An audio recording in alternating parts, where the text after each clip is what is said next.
All right. Here we are live with H-Max Trifler. And we're rolling. And me at the Blue Hill Wine Shop. Don't let the coffee disturb anything else. Right, no, of course I can taste wine and coffee at the same time. So, Teres, Provence Rosé. From our good friend Laurent. Yep, from Laurent Bonnois. Which every year. I believe this is made specifically, when you do the honors, I believe this is made specifically for Laurent. I believe that he, when he was in another capacity working for another company in New York, he connected with this Savatier Selections. The Roux family, I think, owns this property. That sounds, let's see. One bit of cheating is worth 1,000 years of research. Yes. I think usually there's like their little crest is on the cork, and that's like the only way to tell where this wine actually comes from. Anyway, he started importing this wine, but then he, started his own wine shop. See, there's their little crest there on it.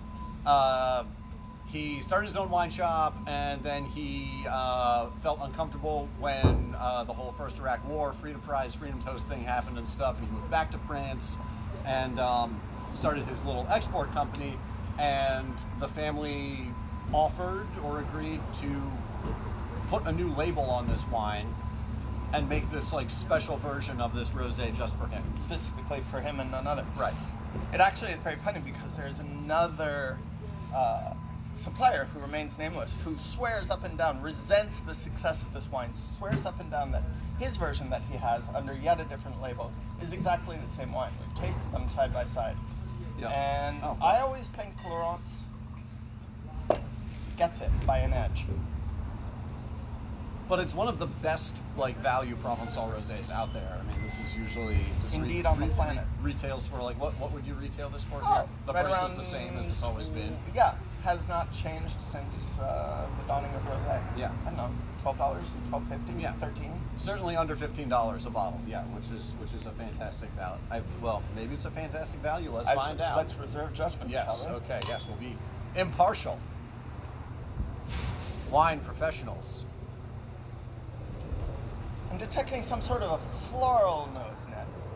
I'm wondering if you're with me there. Something. I'm not sure. Something, aromatic. Yeah, something kind of pretty and flowery. I'd venture as far as white flowers. Jasmine, perhaps? Viburnum? Honeysuckle? I'm reminded of my childhood underneath a linden tree. Hyacinths? Hyacinths. Are they white? The grape ones aren't. Yes. Okay. The white ones are very perfumed. What could this yes, be? Indeed. I'm searching. Choke cherry, apple blossoms. It is apple blossom time. Oh, wait. Oh, what is this we have here? I smell lilacs here.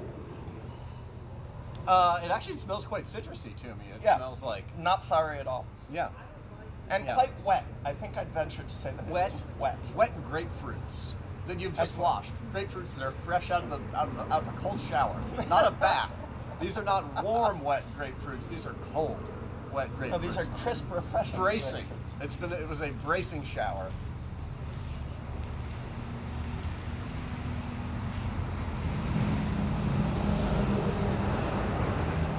Actually, way better than last year. That's very nice. More substantive. More substantive, yeah. Last year was nice. Last year had salty, had salt. This still has good salt on the mid palate, but this does seem a little richer. This has a little bit more body. Yeah. Yeah, like you sort of want from ripe Provençal rosé. The only problem is that you can't close back the whole bottle and convince yourself that you're barely drinking, because it actually does taste like wine. This is true. Sometimes this wine does not. Yep. Interesting that the aroma is so crisp and citrusy, and then on the palate it's meatier and riper.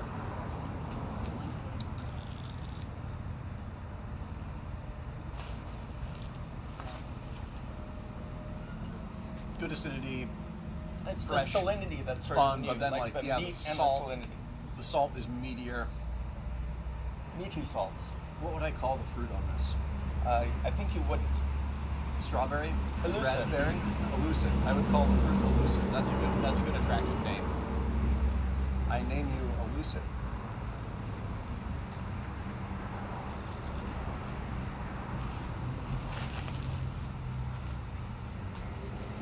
actually is a very faint raspberry-ish, who are relatives of the rose family.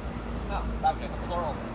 I'll hold this over here a little bit closer again. So good medium-bodied, like nice salinity, saltiness, tasty, mouth-watering saltiness, very good, very, very affordable Provençal rosé. I mean, it tastes... Pale, fresh Provençal rosé that you could actually have with dinner. It doesn't have garrigue.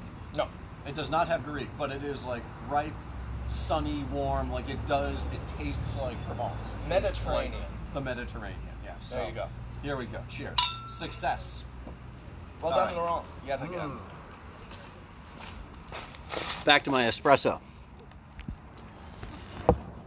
Excellent.